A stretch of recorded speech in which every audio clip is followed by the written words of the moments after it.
The dropship shook hard as it cut through the burning atmosphere of Prime. Inside, Lieutenant Daniel Carter gripped his rifle and tried to keep his breathing steady.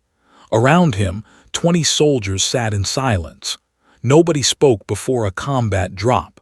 There was nothing left to say. The war with they had been going on for 18 months now. Daniel had seen things in that time that he never wanted to remember. He had lost friends. He had killed enemies.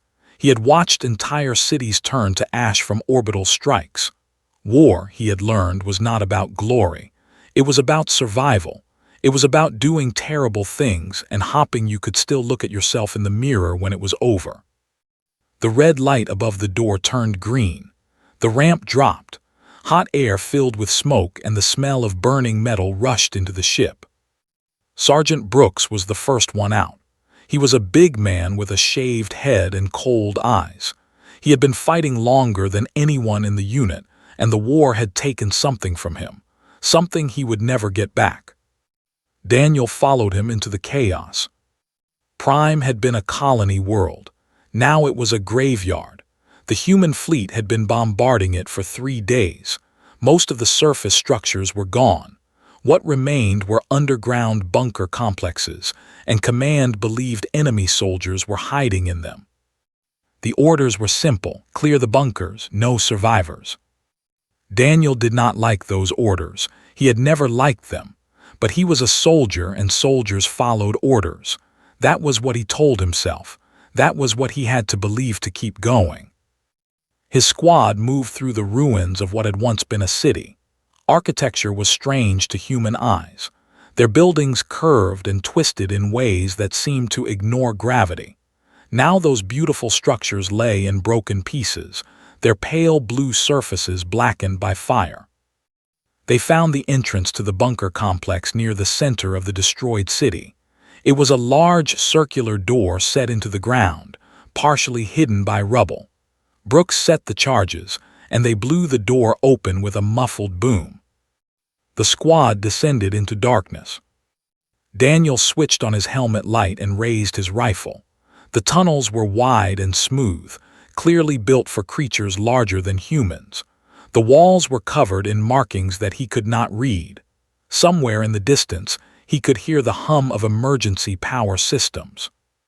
They moved slowly, checking every corner, every shadow. There were dangerous enemies. They were bigger than humans, stronger, faster. Their scales could stop small-caliber rounds, and their claws could tear through light armor. Fighting them up close was something every human soldier feared. But the bunker was silent, too silent. After 20 minutes of searching, they found bodies. Civilians, it looked like. They had died from the bombardment, killed when parts of the bunker collapsed. Daniel looked at them and felt something heavy settle in his chest. They were not soldiers. They were just people who had been in the wrong place at the wrong time. Brooks did not even slow down. He stepped over the bodies and kept moving. The squad reached a large chamber at the heart of the bunker. The door was sealed, but it was damaged. It took 2 soldiers working together to force it open. What Daniel saw inside made him stop breathing. It was a nursery. Dozens of younglings huddled in the darkness. They were small, no bigger than human toddlers. Their scales were soft and had not yet hardened.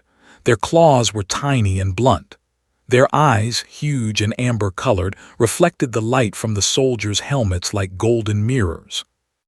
When the door opened, the younglings began to make sounds. High-pitched keening cries that echoed off the walls. It was the sound of pure terror. They pushed themselves back against the far wall, climbing over each other, trying to get away from the armored figures in the doorway. Brooks raised his weapon. Daniel felt time slow down. He saw Brooks' finger move toward the trigger. He saw the younglings, their small bodies trembling. He saw one of them, a pale silver female with a strange mark across her forehead, break away from the group and crawl toward them instead of away. She was making a different sound, not a cry of fear. It was almost like a question. Daniel moved before he knew what he was doing. He stepped in front of Brooks, putting himself between the sergeant and the younglings. Brooks' face twisted with anger behind his visor. "Get out of the way, Lieutenant." "Stand down, Sergeant." "What the hell are you doing? Orders are clear. No survivors means no survivors." Daniel looked at the younglings again. The silver one had stopped crawling and was watching him. Her big amber eyes seemed to look right through him, right into something deep inside that he had almost forgotten was there. "They are children," Daniel said. His voice was quiet but steady. "They are not soldiers. They are not a threat. They are the enemy. They are children." Brooks took a step forward. "You want to throw away your career for a bunch of alien bobbies. They will court-martial you. They might shoot you." Daniel did not move. "Maybe, but I am not going to let you kill them." The rest of the squad stood frozen. Nobody knew what to do. This was not in any training manual. This was not something they had prepared for. The silver youngling made another sound. This time, it was softer, almost gentle. She crawled forward again until she was right at Daniel's feet. Then she reached up with one small clawed hand and touched his boot. Something changed in that moment, something that could never be unchanged. Brooks stared at Daniel for a long time. The tension in the chamber was so thick it was hard to breathe. Then slowly, the sergeant lowered his weapon. "This is on you," he said. "Whatever happens next is on you." "I know." Brooks turned and walked out of the chamber. One by one, the other soldiers followed. They did not look at Daniel. They did not look at the younglings. They just left. When Daniel was alone with the children, he let out a breath he did not know he had been holding. His hands were shaking. His heart was pounding. He had just destroyed his entire career with a single decision. But looking at the younglings, seeing the fear slowly fade from their eyes as they realized he was not going to hurt them, he knew he had made the right choice. The silver youngling was still holding onto his boot. She looked up at him and made a soft trilling sound. Daniel did not know what it meant, but he smiled anyway. "It is okay," he said quietly. "I am not going to let anything happen to you." Outside he could hear the distant thunder of more bombardment. The war was still going on. The killing was still happening. But in this small chamber in this moment, there was something else. There was hope. Daniel sealed the bunker door from the inside. His radio crackled with voices demanding to know his position, but he turned it off. He knew what would happen if command found out what he was doing. They would send soldiers to finish the job. They would not care about the younglings. They would only care about following orders. He transmitted false coordinates to the fleet, claiming that the bunker had collapsed and there were no survivors. It was a lie that could get him executed, but it was the only way to protect the children. The first few hours were the hardest. The younglings did not trust him. Every time he moved, they would scramble away, making those high-pitched sounds of fear. He could not blame them. He was a human. Humans had destroyed their world. Humans had killed their families. To them, he was a monster. So Daniel sat down in the corner of the chamber and did not move. He took off his helmet so they could see his face. He spoke softly, even though they could not understand his words. He just wanted them to hear that his voice was gentle. The silver youngling was the first one to come closer. She was braver than the others, or maybe just more curious. She crawled across the floor in short bursts, stopping every few feet to watch him. When he did not move or make any sudden sounds, she came closer still. By the end of the first day, she was sitting next to him. Daniel started calling her little star in his mind. He did not know why. Maybe it was because of the pale silver color of her scales, like starlight on water. Maybe it was because of the way she looked at him with those big amber eyes, full of wonder instead of fear. The other younglings followed her lead slowly. They learned that Daniel was not going to hurt them. Some of them even started to come close enough to touch him, their small claws tapping against his armor like tiny drumbeats. But survival required more than just trust. The younglings needed food and water. Daniel had brought rations for 3 days, designed for human biology. He did not know if the young could eat them. He tried giving a small piece of protein bar to Little Star. She sniffed it, made a face, and pushed it away. The other younglings reacted the same way. Human food was not going to work. Daniel searched the nursery and found storage containers against one wall. Inside were pouches of something that looked like thick paste. The younglings became excited when they saw them, making happy chirping sounds. This was their food. He opened the pouches and let the younglings eat. There were enough supplies for maybe a week if he rationed carefully. He hoped that would be enough time. Water was easier. The bunker had its own water system, and it was still working.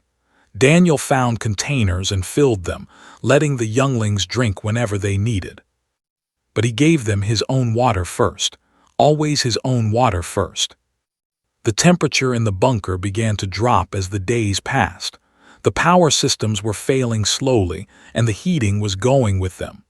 The younglings started to cluster together for warmth, their small bodies shivering. Daniel took off his thermal jacket and wrapped it around the largest group of them. They made surprised sounds at first, but then they snuggled into the warmth and grew quiet. He sat against the cold wall in just his thin undershirt, watching his breath form clouds in the air. Little Star refused to stay with the others. She crawled over to Daniel and pressed herself against his side, as if trying to share her small amount of warmth with him. The gesture made his eyes sting with something he did not want to name. On the second night, some of the smallest younglings started to weaken. They were not eating. They were not moving. Daniel picked them up and held them against his chest, letting his body heat flow into their tiny forms. He stayed awake all night, holding them, talking to them, refusing to let them slip away.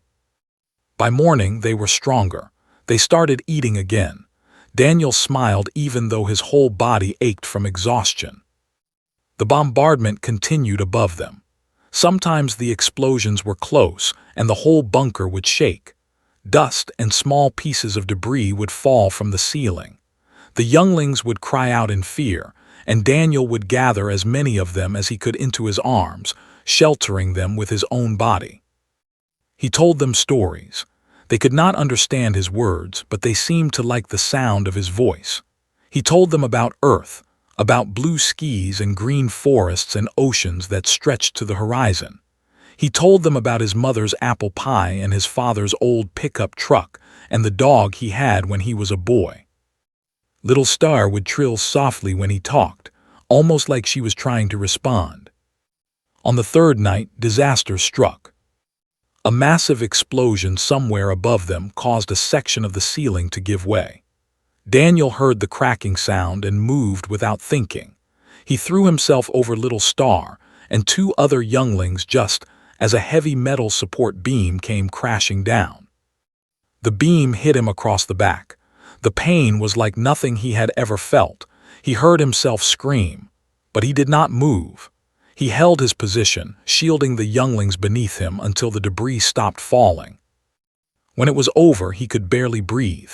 His back was on fire. He could feel blood soaking through his shirt, but the younglings were safe. Little Star was looking up at him with those big amber eyes making soft, worried sounds. Daniel forced himself to smile. "I am okay," he said, even though he was not. He could not move well after that. Every breath sent pain shooting through his body, but the younglings seemed to understand. They stayed close to him. Some of them would gently touch his injured back with their small hands, as if trying to help. Little Star barely left his side at all. On the morning of the 4th day, Daniel heard something that made his heart stop.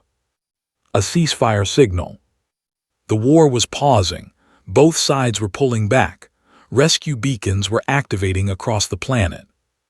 Daniel dragged himself to the bunker door and managed to open it. Sunlight poured in for the first time in days, so bright that it hurt his eyes. The surface above had been turned to glass by the orbital strikes, smooth and black and empty. But he was not alone. Standing in a circle around the bunker entrance were soldiers, dozens of them. They were tall, heavily armored, and their weapons were pointed directly at him. And in front of them all stood a female who was larger than any of the others. Her scales were pale silver, exactly like little stars.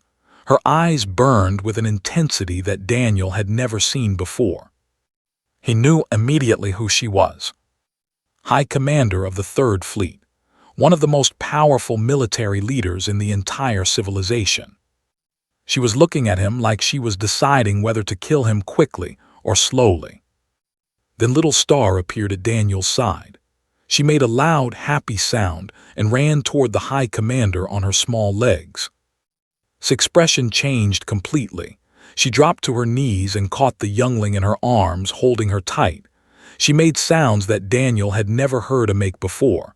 Soft sounds, gentle sounds, the sounds of a mother reunited with her child. When she looked at Daniel again, her eyes were different. She had come looking for her daughter. And she had found a human who was bleeding, barely able to stand, who had given everything he had to keep her child alive. The war was not over, the hatred was not gone, but something had changed. Something that could never be unchanged. Daniel expected death. He had accepted it the moment he saw the soldiers surrounding the bunker. He was an enemy combatant found hiding with their young. There was no way they would let him live. He had made peace with that. But death did not come. Instead, two soldiers grabbed him by the arms and dragged him toward a waiting transport ship. His injured back screamed with pain at every step, but he bit down on his lip and did not make a sound. He would not give them the satisfaction of seeing him suffer. Little Star tried to follow him. She made loud, distressed sounds and pulled at her mother's grip, held her daughter firmly but watched Daniel with those intense silver eyes. She did not speak. She did not need to. Her look said everything. She was not finished with him yet. The transport took him to a warship in orbit. The interior was vast and strange, designed for creatures much larger than humans. Everything was curved and flowing, with soft blue light coming from panels in the walls. It was beautiful in a cold, alien way. They brought Daniel to a medical bay. He was surprised when healers began treating his wounds instead of causing new ones.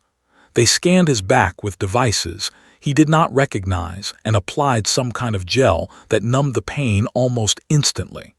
Then they wrapped bandages around his torso and gave him water to drink. He did not understand what was happening. He was a prisoner of war. Why were they helping him? 3 days passed in a small holding cell. They brought him food that was clearly meant for human consumption. Someone had gone to the trouble of finding rations that he could actually eat. He had no idea why. On the 4th day, guards came and took him to a large circular chamber. It was filled with, all of them watching him with expressions he could not read. Some wore military uniforms. Others wore flowing robes that marked them as civilians. Many were old, their scales faded and at the center of the chamber sat 5 ancient. Their scales were almost white with age, and their eyes held the weight of centuries. These were the elders, Daniel realized, the leaders of the civilization. Stood to one side, her daughter in her arms. That was Little Star's real name, Daniel learned later. The child saw Daniel and immediately reached out toward him, making happy sounds. Had to hold her tightly to keep her from running to him. One of the elders spoke. The words were in the language which Daniel could not understand, but a translation device on his wrist, placed there by the healers, converted the speech to human language. "You are the human who protected our children," the elder said. "Explain yourself." Daniel stood as straight as his injured back would allow. He looked at the elder directly, meeting those ancient eyes without fear. "They were children," he said simply. "They were scared and alone and helpless. I could not let them die. Your orders were to eliminate all survivors. You disobeyed your own commanders." "Yes." "You knew the punishment for such disobedience." "Yes." "And yet you still protected them. Why?" Daniel thought about the question. He thought about the nursery, about the terrified younglings, about little Star crawling toward him with that questioning sound.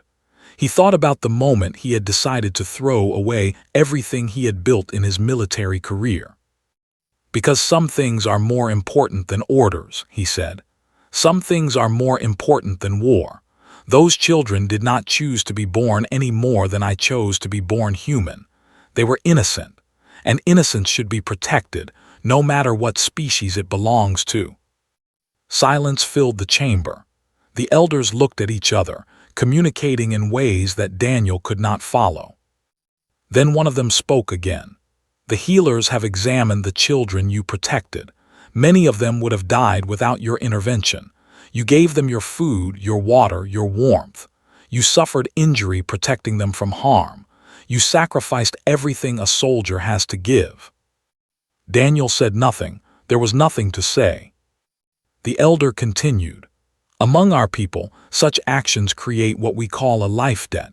It is the most sacred bond that can exist between individuals. You have earned the life debt of 12 noble houses, including House. At this stepped forward. She was still holding, who was still reaching toward Daniel. Our customs are clear, she said, her voice strong and commanding. A life debt of this magnitude cannot be repaid through normal means. There is only one way to honor what this human has done.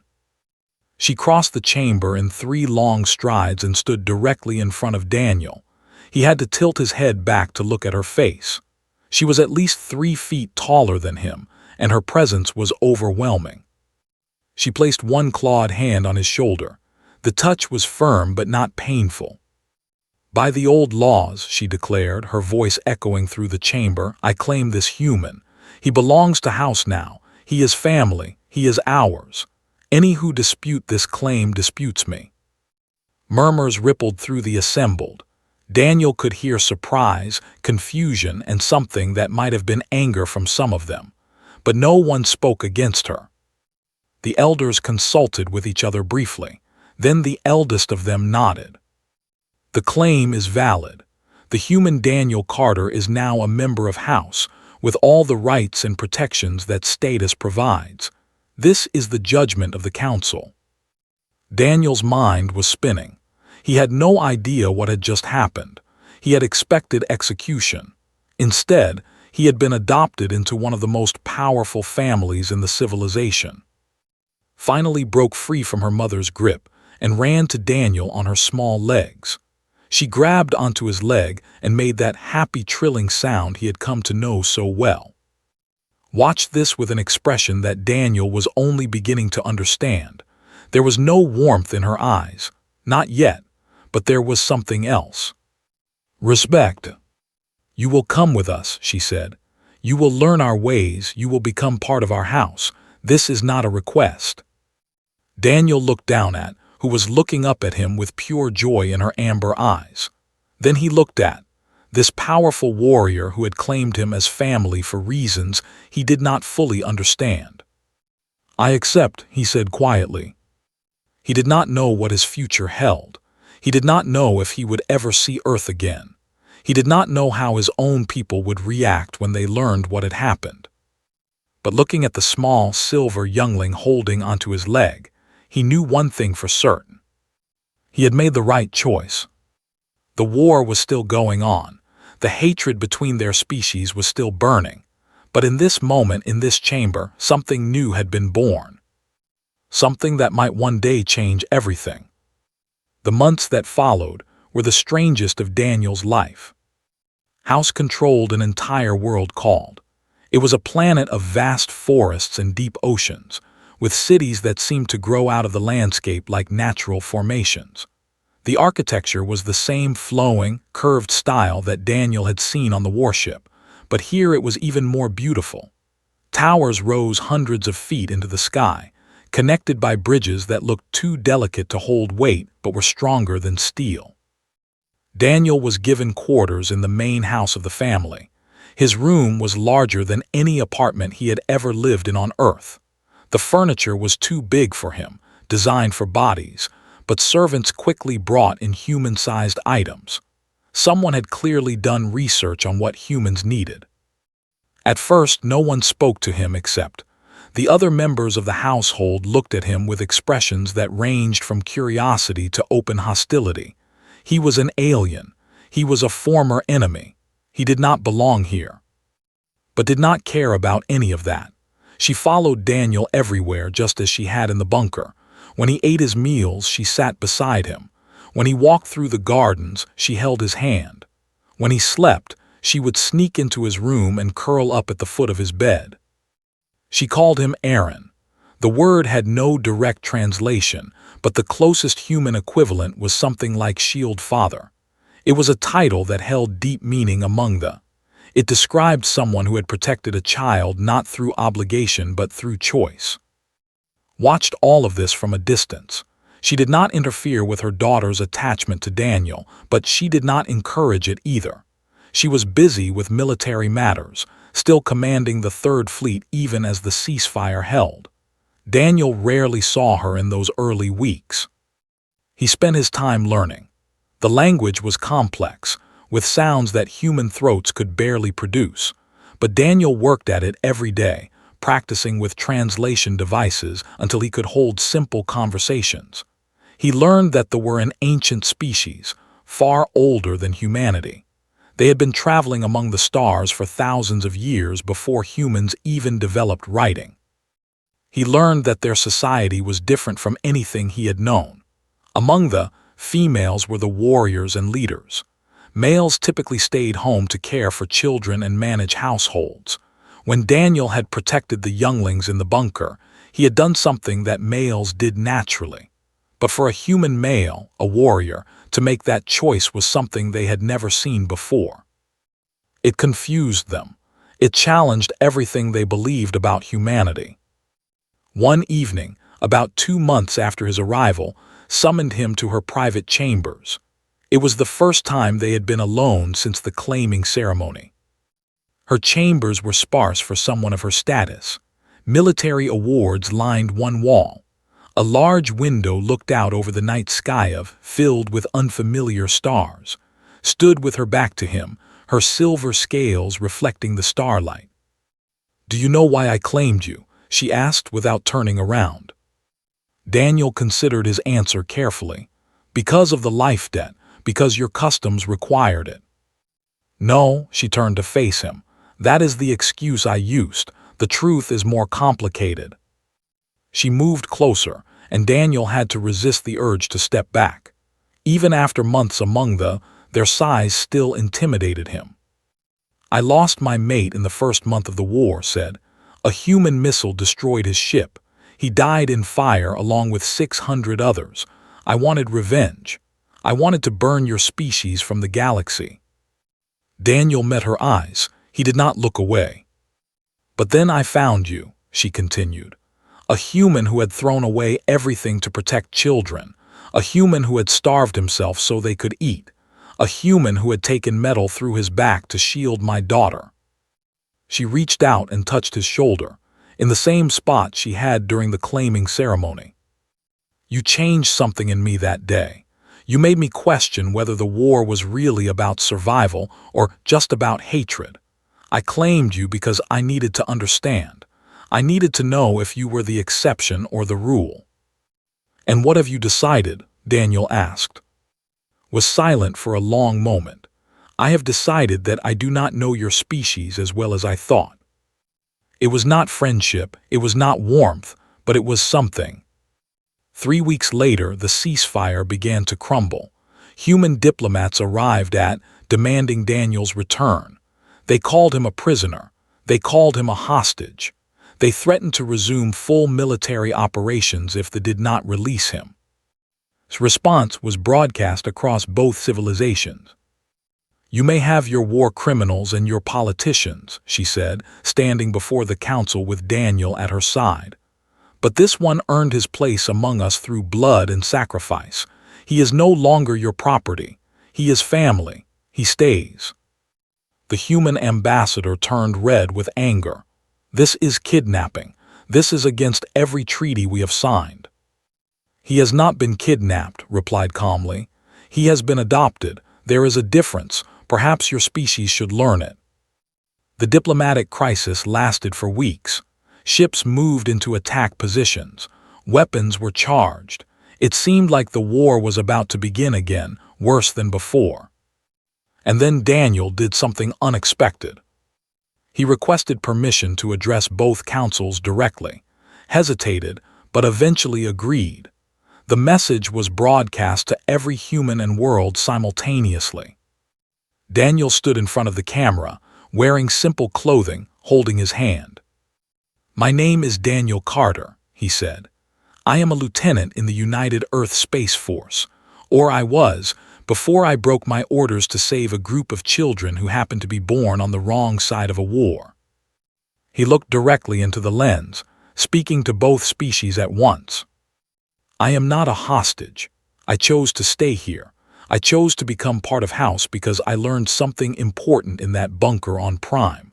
I learned that courage does not belong to one species. I learned that compassion has no nationality. I learned that the things that make us good are the same things in any language." He squeezed his hand gently. "You can continue this war if you want.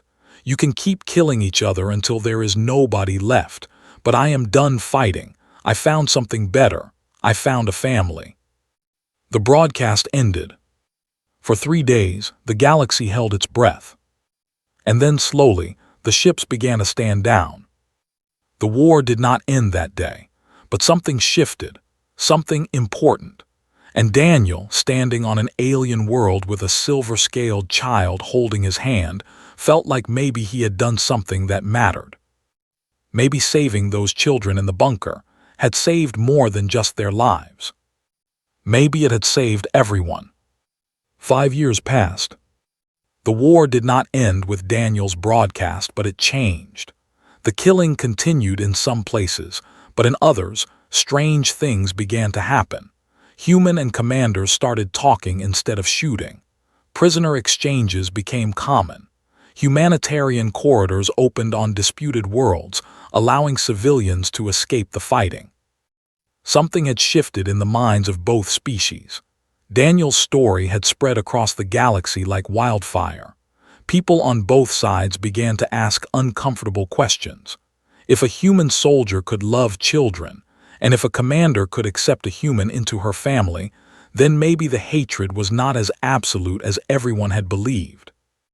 Daniel became something he had never expected to be. He became a symbol. Diplomats from both species came to meet him. They wanted to understand how he had bridged the gap between two civilizations that had been trying to destroy each other. Daniel never had a good answer for them. He had not done it through politics or strategy.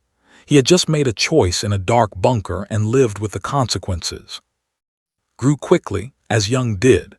In 5 years, she had changed from a small, crawling infant to a young female nearly as tall as Daniel. Her silver scales had hardened and darkened slightly, and her voice had deepened. But her bond with Daniel had only grown stronger. She still called him Aaron. She still followed him everywhere she could. When she began her training as a warrior, as all highborn females did, she would come home every evening and tell Daniel about her day. He would listen and offer advice when she asked for it. Had changed as well. The cold distance she had kept in those early months had slowly melted. She began eating meals with Daniel and instead of alone. She began asking Daniel about Earth, about human customs, about the family he had left behind. She even started calling him by his first name instead of just human. They were not friends exactly. The gap between their species was too wide for that simple word, but they had become something else. Partners, perhaps. Two people working together towards something neither of them could quite name. It was who proposed the idea that would change everything. "We need to build something," she said one evening, sitting across from Daniel in her chambers, was asleep in the next room. "Something permanent. Something that shows both our species what is possible when we choose cooperation over conflict." "What did you have in mind?" Daniel asked. "A station. A place where human and children can grow up together, where they can learn each other's languages and customs from birth, where the next generation can be raised without the hatred that was taught to ours. Daniel thought about it for a long moment. It was an ambitious idea. Many on both sides would oppose it. There would be threats and protests and probably violence. But he thought about the younglings in that bunker 5 years ago. He thought about how they had learned to trust him despite everything their instincts told them. Children were not born with hatred. They were taught it. Maybe, if they were taught something else instead, the future could be different. "Where would we build it?" he asked. "There is a border world called Nexus," said. "It belongs to neither side. It was abandoned during the war, but it could be rebuilt. It could be neutral ground." Daniel nodded slowly. "I think it is a good idea." The next 3 years were the hardest of Daniel's life, but also the most rewarding. Building the station on Nexus was a massive undertaking. There were political battles on both sides. Some humans called Daniel a traitor who was helping the enemy corrupt human children. Some called weak for letting a human influence their society. There were assassination attempts on both of them. There were protests and riots and moments when it seemed like the whole project would collapse. But Daniel and pushed forward together. They found allies on both sides who believed in their vision. They convinced skeptics through actions rather than words. Slowly, piece by piece, the station took shape. It was called Unity Station in the human languages, and something that translated roughly to New Beginning in the tongue. But everyone just called it Carter House. Had insisted. The first children arrived on a warm summer day. 50 human children and 50 younglings, all orphaned by the war, all desperate for a home. They were scared and confused, uncertain about the strange beings they were being asked to live with. Daniel watched them from the observation deck, remembering another group of scared children in a dark bunker years ago.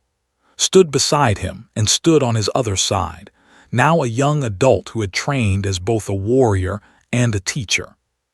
"Do you think it will work?" Daniel asked quietly.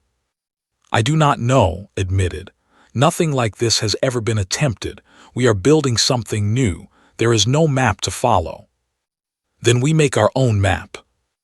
They watched as a human girl, no more than 6 years old, slowly approached a youngling about the same age. The little was crying, making those high-pitched distress sounds that Daniel knew so well. The human girl reached out and took the youngling's clawed hand. The crying stopped. The youngling looked at the human girl with surprise. The human girl smiled and said something too quiet to hear. And the youngling smiled back. Daniel felt tears running down his face. He did not bother to wipe them away. Put her arm around him. It was a gesture she had learned from humans, and she used it often with him now. "Aaron," she said softly, "thank you." "For what?" "For everything. For saving us in that bunker. For staying with us when you could have gone home. For building this place where children like me can grow up without learning to hate." Daniel put his hand over hers. "You saved me too, you know. I was lost before I found you. I was just a soldier following orders, pretending that was enough. You showed me that it was not." Made a sound that might have been a laugh. It was still strange to hear laughter from but Daniel had grown used to it over the years. "Look at us," she said. "A human soldier, a commander, and the child who brought us together. We are a strange family." "The best kind," Daniel said. Below them, more children were beginning to interact. The fear was fading. Curiosity was taking its place. They were talking, playing, beginning to form the bonds that would shape the rest of their lives. The war was not over. There were still skirmishes on distant worlds, still politicians who spoke of total victory, still generals who dreamed of conquest. But for the first time in a decade, there was hope. And it had all started with a single choice in a dark bunker on a burning world. Daniel watched the children play and thought about the future. He thought about these children, who might grow up in a galaxy without war. He thought about a universe where human and work together instead of fighting. He thought about all the possibilities that had been born from one moment of compassion. That night, after the children were asleep and the station was quiet, found Daniel standing at a window, looking out at the stars. "Tell me a story," she said, just like she had when she was small. Daniel smiled. "What kind of story?" "The kind you used to tell me, about Earth, about your home." So Daniel told her about blue skies and green forests, about oceans that stretched to the horizon, about apple pie and old trucks and dogs that loved you no matter what. He told her about the good things humanity had to offer, the things worth sharing with the galaxy. And listened, just as she always had, and dreamed of a future where both their peoples could build something beautiful together. Some bridges, Daniel thought as he talked, take a long time to build. But they start with a single step. They start with a single choice. And once built, they can carry generations.